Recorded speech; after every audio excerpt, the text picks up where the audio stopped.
Dan akhlak yang paling tinggi dalam Islam apa, Bu? Memaafkan kesalahan yang tidak termaafkan.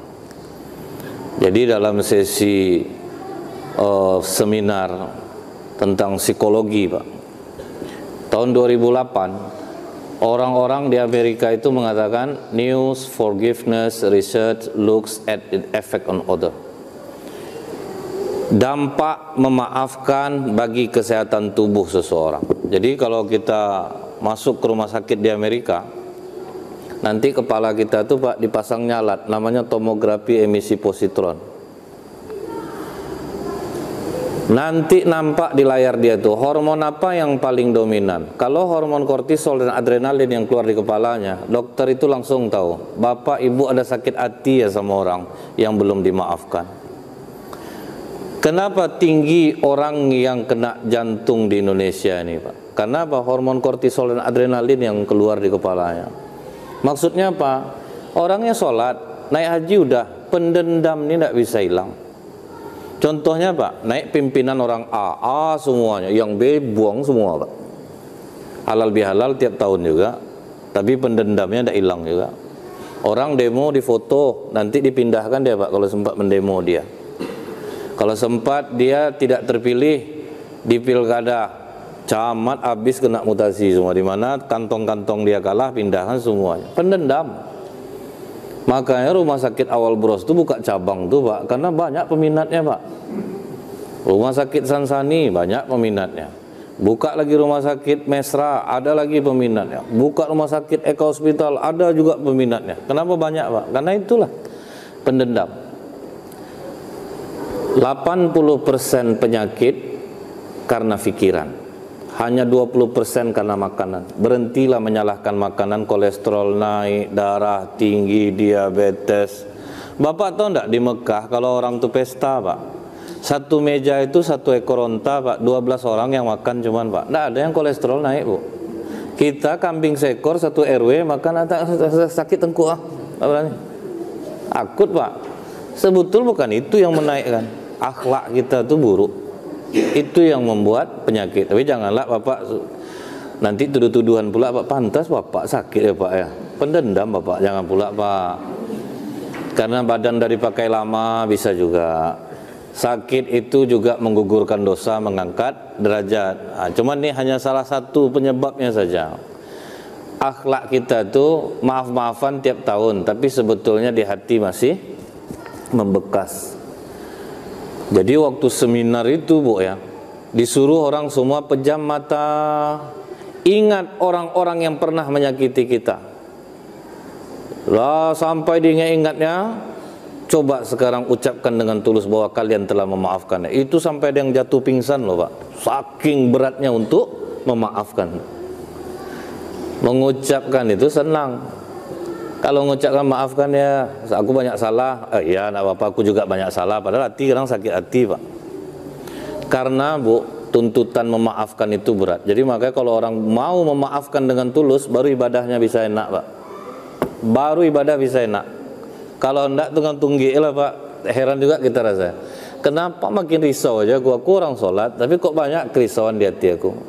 Banyak orang sholat mengalami hal ini, Pak. Paling perisau, tergesa-gesa, hidup tuh ndak enak, ndak tenang aja jiwanya. Kenapa? Dia akhlak yang paling tinggi dia tidak bisa mengamalkannya, memaafkan kesalahan yang tidak termaafkan. Di zaman Nabi Musa alaihissalam, lama Allah tidak menurunkan hujan, Pak. Ditahan bertahun-tahun loh, Pak. Jadi air yang ada itulah yang diperebutkan, sampai sungai Nil itu kosong, kering, ternak banyak mati, tumbuhan sudah tidak menghasilkan. Apa kata Bani Israel? Wahai Musa, ajaklah kami ke tengah lapangan beramai-ramai, kita mohon kepada Allah agar Allah menurunkan hujan untuk kita. Semangatlah Nabi Musa, Pak. Ada harapan nanti orang ini akan beriman kepada Allah. Dibawalah ribuan Bani Israel, dibawa ke lapangan. Sampai di lapangan dipimpin oleh Nabi Musa berdoa, ya Allah, sudah lama hujan tidak engkau turunkan, tumbuhan kami mati, Sumber air jauh, ternak kami banyak yang mati. Kami berkumpul di lapangan ini ya Allah, memohon kepadamu, turunkanlah hujan untuk kami. Ditunggu cukup lama Bu, tidak ada hujan yang turun. Jangankan hujan Pak, mendung pun tidak dikabulkan oleh Allah. Di situ agak naik temperamen Nabi Musa Pak, karena di antara Nabi dan Rasul itu yang paling tinggi temperamennya adalah Nabi Musa alaihissalam. Waktu Rasulullah Isra, itu Nabi Musa yang sinis Pak. Siapa dia? Jibril. Mengapa begitu dimuliakan dia? Kata Rasulullah, siapa dia? Jibril. Dia Musa. Siapa yang sedang disalahkannya? Dia sedang menyalahkan Tuhannya. Kok berani dia menyalahkan Allah? Allah sudah maklum dengan sifat kerasnya. Allah aja maklum Pak. Maklum karena apa? Yang dihadapinya Bani Israel Pak. Apa nak tinggi tensi dibuatnya Pak? Nabi yang paling banyak mukjizatnya Nabi Musa loh Bu, menghadapi Bani Israel itu. Jadi memang mereka itu kaum-kaum yang susah untuk diajak beriman. Apa kata Nabi Musa di doanya yang kedua? Agak marah Nabi Musa. Ya Allah, sudah hinakah diriku di sisimu, sampai aku yang memohon tidak engkau kabulkan. Kata Allah, wahai Musa, ada satu orang di antara kalian yang banyak ini yang paling durhaka kepada aku, banyak maksiatnya, siang malam melakukan dosa, tidak pernah minta ampun, dan dia tidak pernah menyesali perbuatannya. Karena dia aku tidak menurunkan hujan. Kalian usir dia, baru hujan aku turunkan. Ya Allah, kata Nabi Musa, sebanyak ini kami di lapangan, manalah tahu aku siapa orangnya. Kau tinggal mengumumkan aja Musa, nanti yang merasa pasti pergi sendiri itu. Diumumkanlah oleh Nabi Musa, wahai Bani Israel, Allah tidak menurunkan hujan untuk kita karena ada satu di antara kita yang banyak ini yang paling durhaka kepada Allah. Siang malam berbuat dosa, tidak pernah minta ampun dan tidak pernah menyesalinya. Jadi aku mohon, yang merasa paling banyak dosa dan maksiatnya di antara kita ini, tolong berdiri keluar dari sini, baru hujan akan diturunkan Allah. Cukup lama menunggu, tiba-tiba hujan turun selebat-lebatnya Pak. Orang tidak ada keluar. Apa katanya semua, macam mana Allah nih, tadi katanya tunggu turun dulu, keluar dulu, baru turun hujan. Ini tidak ada yang keluar, kenapa hujan tetap turun? Bikin malu ini. Itu rasa Nabi Musa Pak. Ya Allah, kenapa seperti ini? Tidak satu orang pun yang keluar. Maka kata Allah, orang yang berdosa dan durhaka itu sudah minta ampun kepada aku Musa. Begitulah mudahnya Allah mengampuni dosa Pak. Bagaimana ceritanya ya Allah? Pas kau mengumumkan tadi Musa, jadi rupanya ada satu orang Pak yang merasa paling banyak dosanya. Udah berdiri dia separuh badan Bu, disangkai banyak yang tegak, rupa dia sendiri Pak. Mak aku sendiri, mau duduk dia balik Pak. Jadi menurut dia ramai orang yang tegak sebanyak tu orang, rupanya dia sendiri, malu dia duduk dia. Dalam duduk dia itulah dia minta ampun kepada Allah. Pak, ya Allah, ternyata aku orang yang kau maksud di sebanyak ini orang. Kalau aku berdiri saat ini ya Allah, betapa malunya aku. Tentu orang tahu karena akulah kau tidak menurunkan hujan. Ampuni aku ya Allah, aku tidak akan maksiat lagi ya Allah. Turun hujan sejadi-jadinya. Jadi yang dinilai Allah apa Bu? Hati kita, kejujuran kita minta ampun tuh Pak. Istighfar 3 kali, kelakuan tidak juga berubah. Udah 3 kali 5 satu hari Pak. Ada yang zikir istighfar sampai 100 kali, bagus. Tapi tidak ada perubahan jiwa, karena ilmu akhlak dia tidak tuntut Pak. Dia tidak menuntut ilmu akhlak. Jangka orang biasa, kadang kami ustadz ini pun Bu, kalau tidak ada yang ngasih tahu, ada yang menasihati, bisa kadang kami itu bersifat arogan terhadap jamaah Pak. Ada beberapa kali saya dengar Pak, orang bertanya jamaah, Pak Ustadz, kami mau nanya, bagaimana hukumnya kalau kita itu rasa-rasa terkentut mau sholat, rupanya antara iya dan tidak. Kemana aja Bapak tadi, yang tidak dengar sepanjang saya pengajian? Ada loh Pak seperti itu. Digitu kan loh Pak. Jadi kadang ada juga arogannya. Karena apa? Belum tentu juga dia berakhlak. Setiap orang dulu Pak, kalau dia mau belajar kepada seorang ulama, pasti yang dia kasih tahu anak dulu, pelajari dulu adab, pelajari, ambil akhlak darinya. Karena kalau ilmu syariat ini 2 tahun putus, tapi kalau ilmu akhlak belasan tahun Pak, belum tentu bisa. Jadi yang ditunggu Allah kita ini apa? Jujur. Dosa apa yang kita lakukan, minta ampun kita sama Allah. Setiap musibah yang datang ini bagi orang beriman ini ujian, Pak. Kita lama tidak ke masjid, bukan kali ini saja. Waktu zaman Umar bin Khattab pun pernah masjid juga ditutup karena orang sehat disuruh menyingkir ke atas bukit, Pak. Jadi tidak ada sholat jamaah. Bukan sekarang aja masjid ditutup nih. Zaman Ibnu Battuta juga masjid ditutup karena waktu itu wabahnya lebih parah daripada yang sekarang, Pak. Black Death namanya, kematian hitam. 4 hari kena mati, 4 hari kena mati. Hampir kosong Gaza itu dulu tuh, Pak. Jadi penutupan masjid bukan zaman saya. Selama kita lahir mungkin baru sekali ini. Sebetulnya dulu-dulu udah pernah terjadi. Nah, jadi Ibu ya, kita dapat wabah corona ini, di sisi lain kita orang beriman mendapatkan pahala syahid kalau kita mati, Pak. Kemudian bisa meningkatkan iman kita kepada Allah. Yang ketiga, terasa, Pak, payah duit itu rupanya. Jadi kita betul-betul minta tolong betul kita kepada Allah. Terasa banyak yang kena dampaknya. Tapi efeknya apa? Rasa ingin menolong orang tinggi semenjak ada musibah nih. Serius lah nih, Pak? Habis waktu? Enggak kan, Pak? Oh, terkejut saya. Karena biasa bunyi itu tuh kan habis waktu, Bu. Karena di situ jam enggak gerak, Pak. Jam 6 dari tadi. 6 kurang 5. Kalau macam itu jam, Pak, meleleh nih, Pak. Nunggu sampai isya. Tukar atau Bu, isi lah baterai.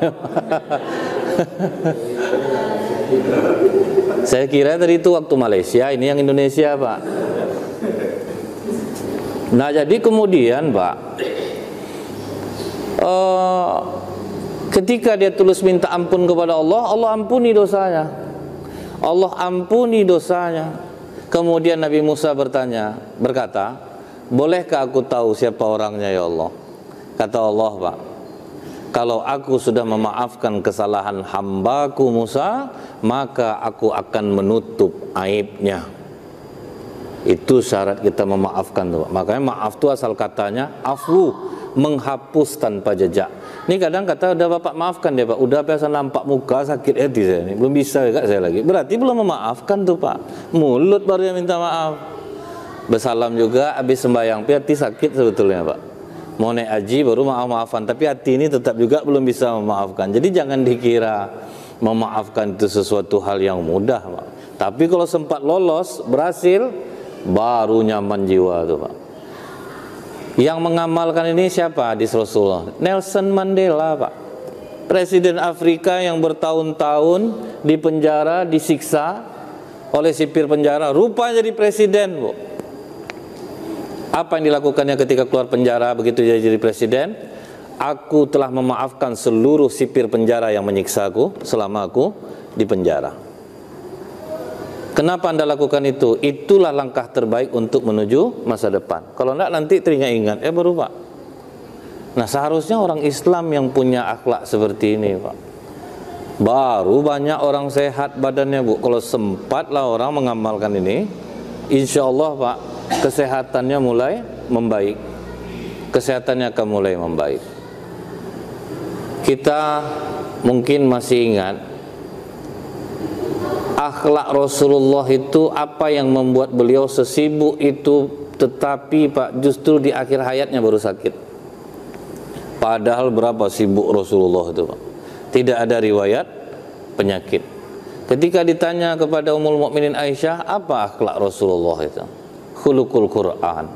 Dia itu pemaaf, tidak membalas kejahatan dengan kejahatan. Itu yang membuat Rasulullah itu sehat, Pak. Walaupun pernah diracun oleh perempuan Yahudi. Karena sifat memaafkan itu apa, kata Anas bin Malik? Aku mau membunuh wanita itu, kata Rasulullah, jangan, biarkan dia. Waktu di Taif, semua anak kecil melempari Rasulullah, Pak. Rasulullah sampai lari sprint, Bu, sama Zaid bin Harithah, menghindari lemparan batu. Berdarah-darah, pingsan, sampai di kebun anggur milik Saibah. Sampai malaikat aja yang tidak punya nafsu emosi, Pak. Malaikat penjaga Jabal Taif itu mengatakan, "Ya Rasulullah, kami di bawah perintahmu. Kalau kau perintahkan kami angkat Jabal Taif ini, kami hempaskan ke masyarakat Taif ini." Kata Rasulullah, "Jangan. Justru aku berharap kepada Allah, semoga dari sulbi-sulbi mereka lahir anak-anak yang bertakwa kepada Allah." Didahulukan memaafkan, Pak. Sempatlah Bapak ditawari itu, Pak. Macam mana, Pak? Saya angkat bukitnya, ada enggak yang lebih besar daripada ini? Sakit betul hati aku nih. Dilemparnya aku, tapi itulah, Pak, pemaaf Rasulullah tuh, Bu. Apakah Rasulullah pernah mendendam sama orang? Awalnya pernah, Pak. Cuman Rasulullah itu dijaga Allah, Bu. Gara-gara siapa, Pak? Gara-gara pamannya Hamzah waktu di perang Uhud dipanah oleh Wahsy atas perintah Hindun. Tapi bukan saja dipanah dadanya, dirobek dadanya, diangkatnya jantungnya, dikunyah-kunyah oleh Hindun nih, Pak, karena dia dendam suaminya terbunuh di perang Badar. Telinga dipotong dijadikan mainan kalung, Pak. Begitu habis perang, Rasulullah melihat jasad pamannya dalam keadaan terburai seperti itu. Apa kata Rasulullah? Siapa yang memperlakukan jasad pamanku seperti ini, bila satu saat tertangkap orangnya, akan kubuat pula dia seperti ini. Turun ayat, Pak, idfa billati hiya ahsan. Wahai Muhammad, balas keburukan dengan kebaikan. Makanya dimaafkan Rasulullah dia, Pak. Jadi Rasulullah itu awalnya marah, dan hadis ini tetap terpapar, ayat ini tetap ada, tidak hilang, Pak. Manusiawi kadang kita menendam, cuman kita ikutlah Al-Quran ini, maafkan kesalahan orang yang tidak termaafkan. Itu akhlak yang paling tinggi dalam Islam ini, karena itu yang paling sulit, Pak, untuk dilakukan. Jadi, Bu, pernah ada seorang pemuda di masa Umar bin Khattab. Dia ontanya diikatnya dekat masjid, Pak. Rasanya tuh udah kuat. Pas dia selesai sholat, onta itu rupanya sudah tidak ada. Onta itu terlepas, lari, justru masuk ke dalam kebun kurma milik seorang bapak-bapak yang baru aja nanam kurma, Pak. Baru selesai nanam, masuk onta nih, habis balik yang ditanam itu.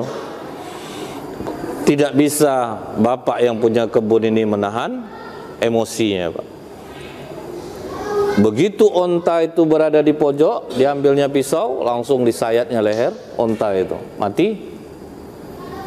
Anak muda ini mencari-cari, dapat di kebun kurma itu ontanya dalam keadaan sudah berdarah-darah, mati. Bapak tuh megang pisau. Apa kata anak muda ini? "Pak, ini onta saya, siapa yang bunuh?" "Aku yang bunuh." "Mau apa kau?" "Sumbang lah jawaban gaek nih, Pak." Anak muda terpancing gitu tuh naik darahnya, Pak. Hilang soleh anak nih, Bu. Diambilnya batu, Pak, lemparnya, Pak, tepat kepala bapak tuh. Mati pula bapak tuh. Makanya orang yang kuat di dalam Islam ini bukan orang yang bisa menumbangkan orang satu kota. Orang yang sanggup menahan dirinya di saat dia marah. Itulah orang yang paling hebat itu, Pak. Karena apa, Bu? Senangnya iblis mengganggu orang marah sama dengan anak kecil memainkan bola. Kalau orang udah marah, Pak, mulut ini tidak terkontrol lagi, Pak. Sembarang aja sebut. Sholat tidak tanggung rajinnya, zikir tidak tanggung rajinnya, bercarut pas marah tuh, Pak. Mengamuk-ngamuk, memaki-maki. Karena iblis paling gampang, Pak, menghancurkan orang marah. Di saat ada sahabat yang bertanya kepada Rasulullah, "Ya Rasulullah, tunjukkan kami amalan yang ringan yang bisa mengantarkan kami ke surga." Jawaban Rasulullah apa, Pak? "La taqdab," jangan marah. Adakah yang lain ya Rasulullah? Kalau kita udah sholat dan rajin zikir, adakah yang lain? Faraddada mirong qala la taqdab. Tidak ada yang lain. Kalau udah rajin sholat, rajin zikir, rajin ngaji, rajin sedekah, jangan pemarah. Pemarah sama marah beda ya, Pak, ya. Kalau orang pemarah ini sikit masalah langsung naik kemana-mana ngembangnya. Dia membangunkan anak sekolah pagi, seorang ibu-ibu dibangunkannya anaknya, Pak. Anak tidak mau bangun, sama aja sama papanya nih. Terus kena lah bapak, kok baik-baik mulut kau sikit, aku pagi baru nih. Kan memang sama aja sama bang. Udahlah kencing nggak siram, gaji kecil, nggak pandai mencari apa. Kok baik-baik mulut kau ya, pantas saja bapak kau diceraikannya mamak kau. Jangan ikut mamak bang. Memang orang Minang ini sama semuanya, kata suaminya. Kata ke kampung lah, abang orang Melayu bang, pemalas bang, kurang ajar pak. Kemana-mana ya dia bu. Kalau orang udah marah, ini mulut nggak ada kontrolnya lagi. Kadang sedih, banyak pengaduan ibu-ibu nih, suami saya itu rajin dengar pengajian Ustadz, tapi mulut betahi Ustadz di rumah. Kita pak ya, sebaik-baik kita ini adalah yang terbaik kepada istrinya. Mulut ini betul-betul tolong dijaga ke istri itu. Ini kadang ditanya orang, apa kerja istri bapak? Istri saya tidak kerja, ibu rumah tangga. Disangkanya mungkin gampang ke ibu rumah tangga itu pak. Gawat capeknya pak. Subuh udah start tuh, tidak berhenti-berhenti tuh. Apa yang tidak kerja istri, sempat dibayar pakai uang pak, tidak akan terbayar. Jadi janganlah kita tuh sombong jadi suami lagi. Ini kadang marah tidak terkontrol, makanya kata Rasulullah, jangan marah. La taghdab faradda damirun qala la taghdab. Tahan-tahan aja, tahan-tahan aja. Kalau berhasil kita nahan pak, waduh pak, itu luas betul rasanya bumi ini. Lapang aja hati, nengok kelakuan anak malah ketawa jadinya. Anak ribut-ribut menjadi apa ya? Itu kalau orang penyabar tuh enak jadinya bu. Karena udah terbiasa dia dengan itu membawa kebaikan. Ini contoh bu, pemuda ini orang sholat, bapak ini orang sholat, sama-sama tidak bisa mengendalikan emosi, akhirnya saling bunuh. Bapak ini membunuh onta, anak ini dibunuhnya bapak itu. Setelah terbunuh baru menyesal pak. Astagfirullahaladzim, ya Allah, aku telah membunuh orang. Digendongnya jasad bapak itu, berani dia tanggung jawab pak. Dicarinya alamat bapak ini, padahal tidak ada orang yang melihat, dia bisa aja lari. Jadi kalau orang mukmin itu berani berbuat, berani tanggung jawab. Jujur itu bu, mahal. Kalau sempat orang jujur pak, tenang hidup nih. Ini handphone dikunci-kuncinya bu, sampai sakit latih istri dibuatnya, berbunyi, jangan angkat, jangan angkat, jangan angkat. Takut ketahuan siapa yang nelfon pak. Tapi coba kita jujur pak, bunyi handphone kata, mah tolong buka handphone bapak. Waduh pak, lapang macam itu. Ini dimain-mainkan anak, handphone marah, main juga HP lagi. Pantasnya bodoh kalian nih, padahal dia main berjam-jam kadang. Ada grup RT, ada grup umroh. Padahal kadang orang tua ini paling banyak main HP sekarang pak. Kurang dia ngaji ini udah kurang, dia sibuk di HP tuh, mata tuh gini-gini tuh. Padahal umur udah tua-tua, itu tuh yang melalaikan dia. Ini kalau kita bu, kalau kita jujur aja pak minjam handphone pak, pinjam lah. Mau main, silakan main. Mau kemana aja tinggal handphone daman. Ini ndak mandi bawa ke dalam, pegang pak kan. Sudah tuh kalau nelpon macam orang-orang ketakutan, bentar Jan, lari dia. Kalau ada bu ya, orang suami nelpon macam itu, ikutlah dari belakang bu. Saya yakin bukan si John tuh bu, awalnya aja tuh kalimatnya. Apa salahnya kalau memang laki-laki nelpon situ lah tegak pak kan. Nah jadi itu bu, sama-sama apa namanya nih, kalau orang Islam tidak jujur, itulah yang membuat banyak penyakit tuh. Dia bagian pengadaan barang di perusahaannya, pergi suruh belanja, itu sibuk tuh pak, nanti tolong pak ya, kotanya pimpinan saya bilang segini harganya ya, pokoknya aman tuh pak, untuk apa nih tanda tangan kwitansi. Itu tuh membuat jantung berdebu tuh bu. Sebelum selesai pak barang nih pak berdenyut jantung itu, karena tidak jujur. Tapi kalau kita jujur, betul segini pak, silahkan cek aja pak, cek aja, karena aman jadinya pak. Ini duit banyak berarti rusuh pak. Diajak ngomong temenung, tiba-tiba terkejut gitu ya, karena tidak tentu lagi pikirannya tuh pak. Ya, enak jadi orang jujur tuh pak, pasti enak, jiwa lapang, aman. Anak muda ini bu, dipraktekkannya pak, aku udah membunuh orang, aku harus jujur. Terserah nanti resiko apa yang kutanggung. Sampai dia di rumah bapak itu, rupanya anak badannya kekar pak. Kenapa bapak saya khilaf? Bapak abang udah membunuh kesonta saya. Jadi tadi khilaf saya. Saya ambil batu, saya lempar, kena kepala bapak abang. Jadi ini jasad bapak abang, saya antar pulang. Kata anak ini, kita selenggarakan jenazah bapak aku, ini sudah menjadi ketetapan Allah. Yang jelas kau pertanggungjawabkan perbuatanmu. Itulah ajaran Islam sejak lama. Orang kalau nabrak orang di Mekah, tidak perlu lari, Pak. Jangankan mukul, jentik pun tidak ada orang, Pak. Masih kental di situ. Tidak ada, pokoknya biar hukum yang menghukumnya. Tidak ada masyarakat yang menghukumnya. Kecuali pencopet sekitar orang tawaf, Pak, itu ya azab kena. Tapi kalau nabrak orang apa, tidak ada orang ngeroyok, Pak. Apalagi ini jujur diantarkannya. Kalau kita tuh udah mati tuh, Pak.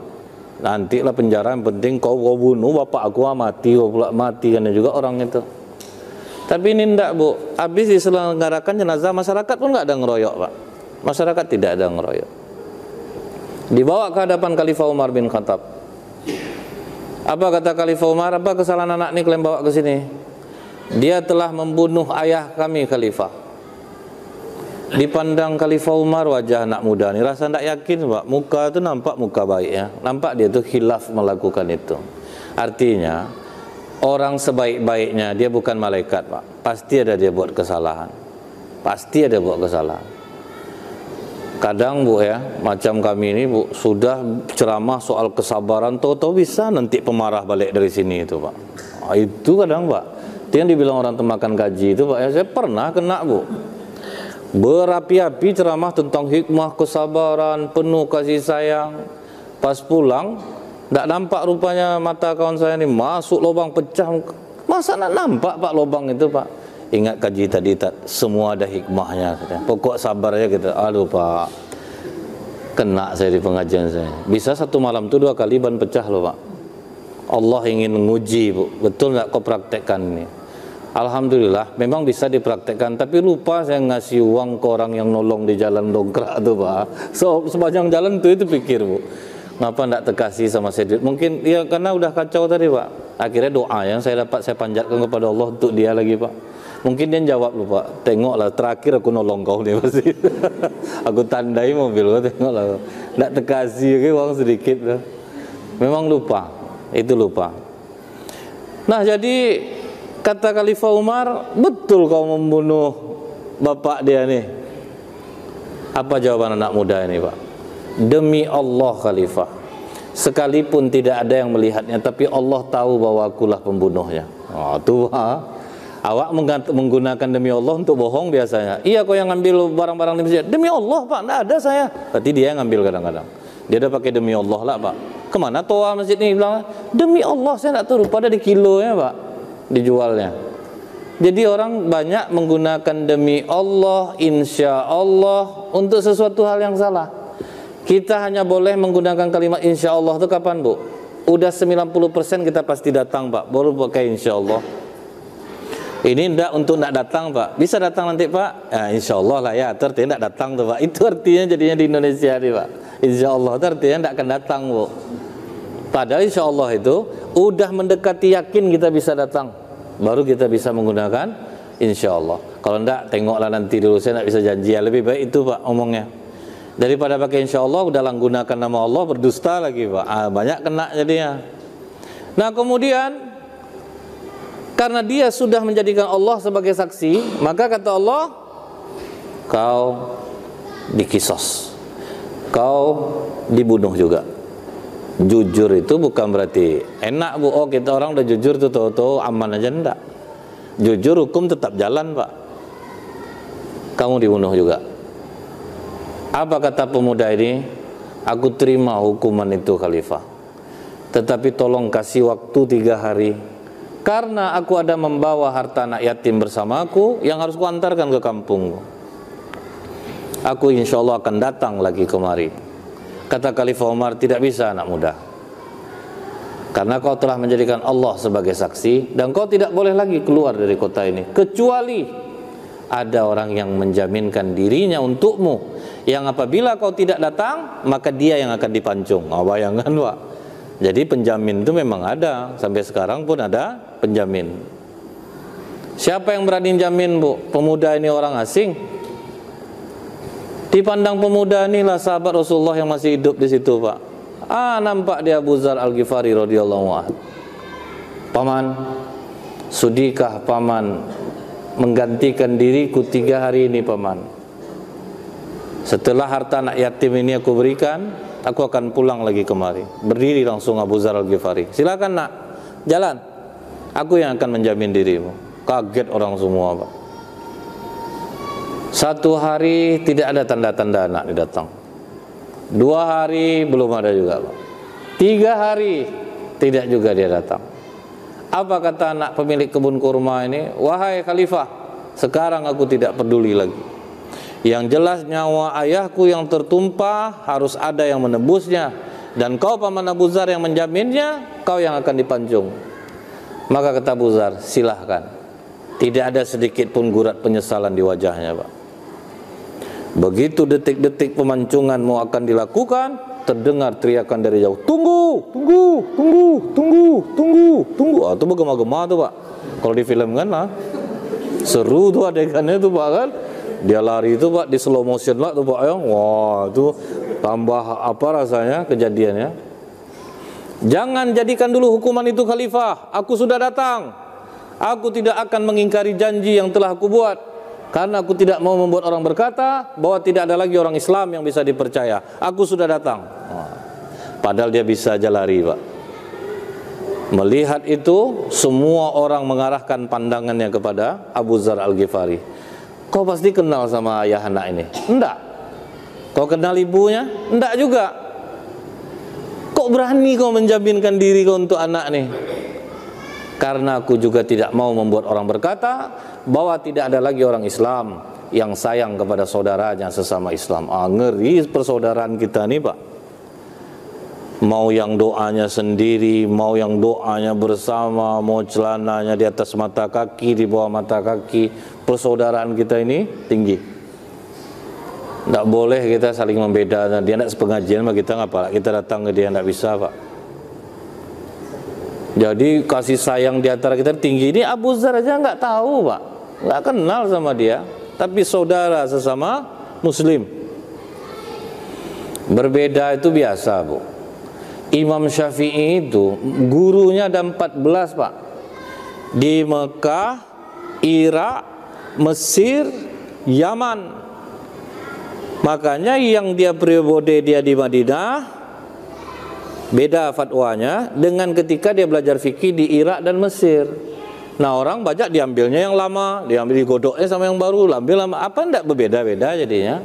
Imam Syafi'i itu karena banyak dia berjalan, berkembang, Pak, fikihnya itu.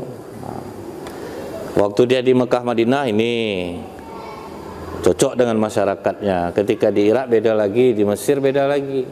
Imam Syafi'i orang apa? Orang Mekah, cuman bapaknya merantau ke Gaza. Jadi lahirnya justru di Gaza, Pak.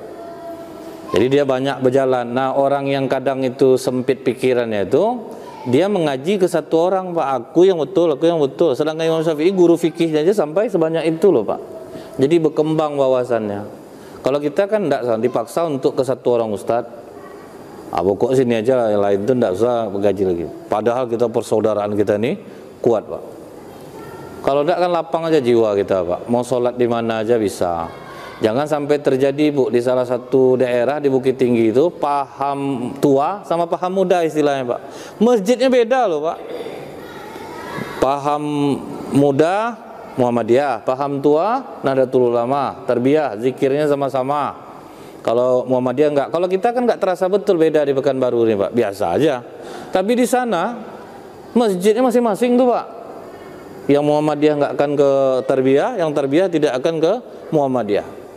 Tapi mudah-mudahan sekarang berubah lah. Kadang kan itu tuh oknum-oknum aja, Pak, ya, yang memanas-manasi, apalagi di desa-desa.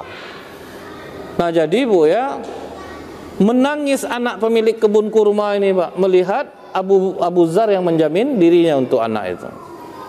Apa kata anak pemilik kebun kurma ini? Wahai khalifah, aku cabut tuntutanku.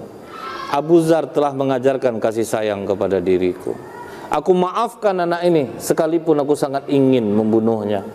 Karena aku juga tidak mau membuat orang berkata bahwa tidak ada lagi orang Islam yang mau memaafkan kesalahan saudaranya yang tidak termaafkan. Itulah akhlak yang paling tinggi, karena itu yang berat untuk dilakukan. Awalnya mungkin berat, Pak, berat, tapi makin terasa keajaibannya, kita akan makin mudah mengamalkannya. Abu Bakar Siddiq radhiyallahu an pernah bersumpah, Bu.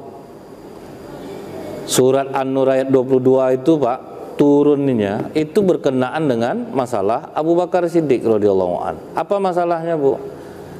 Masalahnya itu Ummul Mukminin Aisyah dituduh berzina dengan Safwan bin Mu'attal. Yang menyebarkannya salah satunya adalah Mistah bin Usasah. Mistah bin Usasah ini famili Abu Bakar Siddiq yang ekonominya Abu Bakar yang nanggung. Dia ikut menyebarkan, Pak, fitnah itu, bahwa Ummul Mukminin Aisyah berselingkuh dengan Safwan bin Mu'attal, tersebar. Sampai akhirnya surat An-Nur ayat 11 membersihkan tuduhan itu. Innal ladzina ja'u bil ifki usbatum minkum la tahsabu syarrul lakum wal huwa khairul lakum. Sesungguhnya Muhammad yang menyebarkan berita bohong ini adalah dari kalangan kalian juga. Itu tidak buruk bagimu, tapi itu baik bagimu. Maksudnya baik itu apa, Pak? Akhirnya Rasulullah tahu tidak semua yang dekat dia itu yang suka sama dia. Jadi Rasulullah itu, Pak, di antara orang muslim itu ada juga yang tidak suka dengan Rasulullah. Siapa yang tidak suka itu? Abdullah bin Ubay bin Salul. Perang ikut, Pak, sholat jamaah, Pak, tapi dia tidak suka sama Rasulullah. Jadi Rasulullah aja, Pak, yang orang terbaik di muka bumi ini, Bu, ada musuh. Apalagi lah kita ini, Pak. Ini kadang mudah betul terkecil hati, dihina orang, dibully orang. Tiru seperti apa yang dikatakan oleh cucu Rasulullah, Bu. Ketika orang menghina dia, merendahkan dia, orang mau ngamuk nih, Pak, mau mukulin orang itu. Kata dia, jangan. Keburukan aku yang dia tahu itu baru sedikit. Aslinya buruk aku yang dia tidak tahu lebih banyak lagi sebetulnya. Kalau kita mikir itu, Pak, terasa kita sebetulnya, Pak. Siapapun yang menghina kita, Bu, Pak, dia baru sedikit tahu buruk kita, Pak. Asli kita yang lebih buruk banyak orang tidak tahu. Jadi kita janganlah sok-sok bersih, sok-sok suci lagi. Terserahlah orang mau maki-maki kita. Nah, kemudian setelah bersih Ummul Mukminin Aisyah dari tuduhan itu, apa kata Abu Bakar Siddiq, Pak? Marah. Demi Allah, siapapun yang menyebarkan isu perselingkuhan anakku dengan Safwan bin Mu'attal, baik orang muhajirin, baik orang ansor, baik saudara-saudaraku yang aku bantu ekonominya, mulai saat ini semua tidak akan lagi aku bantu. Kan wajar aja marah seperti kita pun pasti ada marah seperti itu. Haram kau tidak akan ku bantu kau lagi ya. Tega kau, aku tiap bulan membantu kau jelek-jelekkan aku sama orang. Pasti gitu, Pak. Abu Bakar aja gitu, Pak.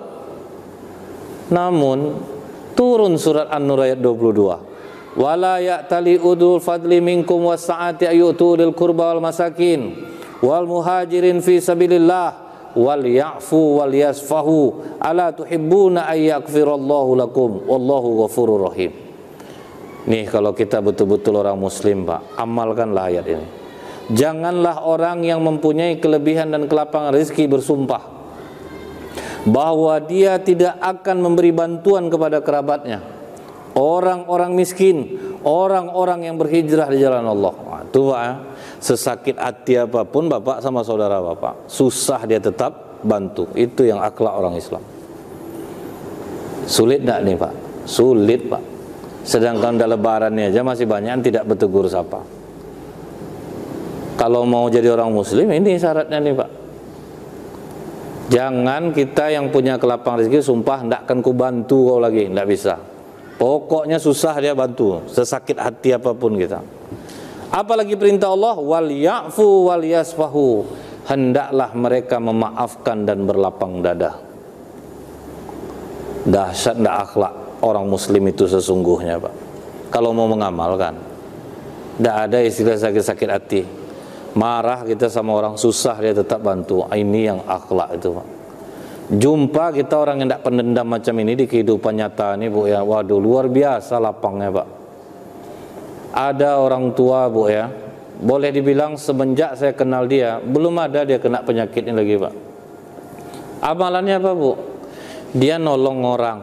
Orang benci sama dia, orang yang sama butuh lagi Pak, tetap dibantu ya. Orang berutang sama dia, tidak bisa bayar, lari-lari jumpa dia. Justru malah jumpa, kok ngapa tidak ada ke masjid lagi? Malu saya sama Pak Ji. Gara-gara utang tuh kau malu. Iya. Berapa utang kau kemarin? 2 juta Pak Ji. Aku bayarkan zakat aku sama kau 2 juta, bayar utang kau ya. Balik gak ke dia balik Pak. Dikasihnya bantuan bayar utang tuh. Daripada berdosa kamu nanti.